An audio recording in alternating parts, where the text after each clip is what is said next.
Welcome back to the second part of this section. We have discussed about innovation systems in the last video.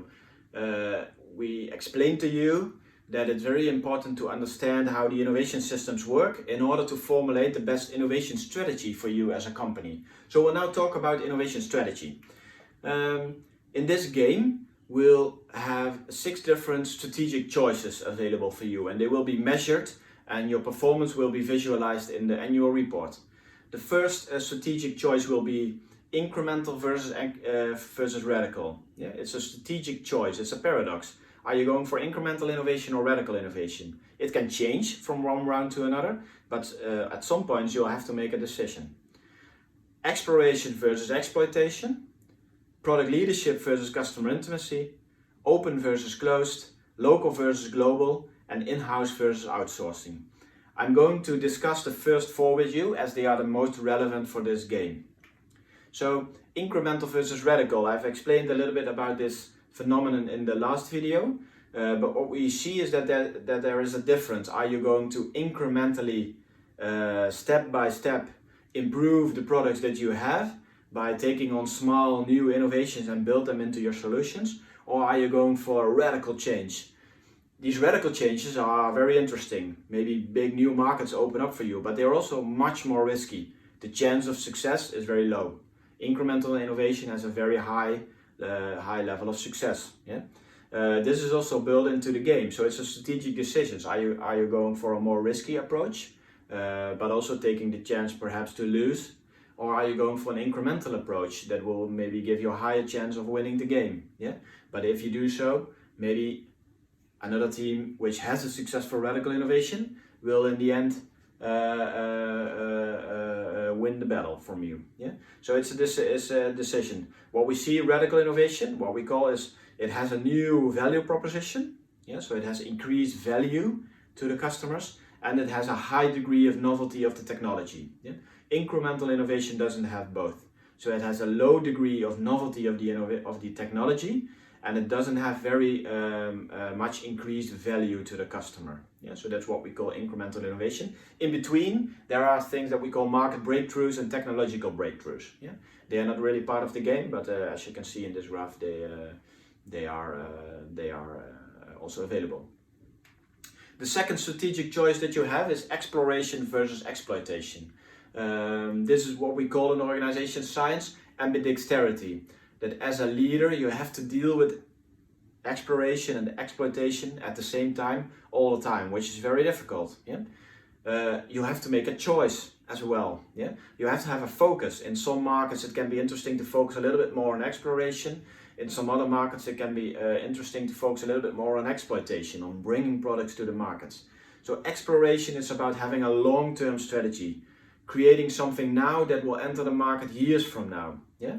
It's also very risky because you will need to have the sales and turnover in order to pay the salaries of your people. So you need to focus on exploitation as well. You need to bring stuff to the market as well. So this is the choice that's also available to you in the game. Yeah? It's basically, this is what we call strategy. Yeah?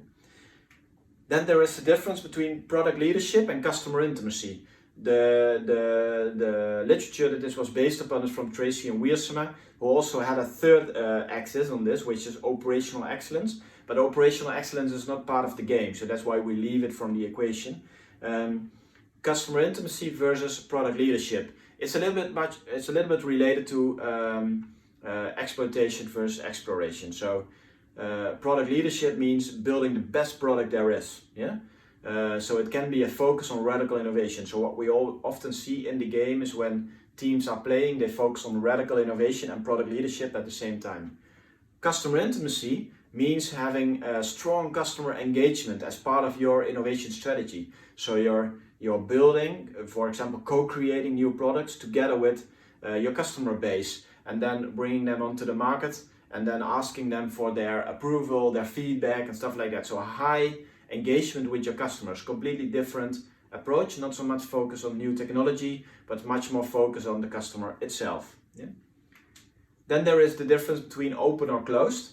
You can have a closed innovation strategy, which basically means that you are trying to create the innovation yourself. You're starting from the idea and you're ending with a product that you're bringing into the market, or you can have an open view where you are collaborating with other competitors, for example, or partners or stakeholders throughout the innovation process, and gather, for example, ideas that they already have invented somewhere else and bring them into your own innovation funnel, or even out licensing ideas that you created but that never will see the light of day in your innovation funnel, and sell them or license them out to other companies. So this is what we call an open innovation strategy. So these are the 4 most important strategic choices that you have. In the game, it's not possible to make a choice on any of these. So what we always ask you to do is make one choice. For example, say we're going full house for radical innovation, yeah? Or we're going all in for open innovation, yeah? And that's already complex enough, yeah? And then when you are in the 3rd or 4th or 5th round of the game, it's time perhaps to combine some of these strategies, yeah? So far about innovation strategies. In the game, we'll be able to plot your scores on these strategies in what we call positioning matrices, and you can see how your strategy is working out compared to other teams. And this it looks like this, and this is something that we usually do in the game. So you can so we make it visible to you what is your strategy compared to others. Thank you very much for watching, and see you back in the next video, which is about the innovation funnel. Bye bye.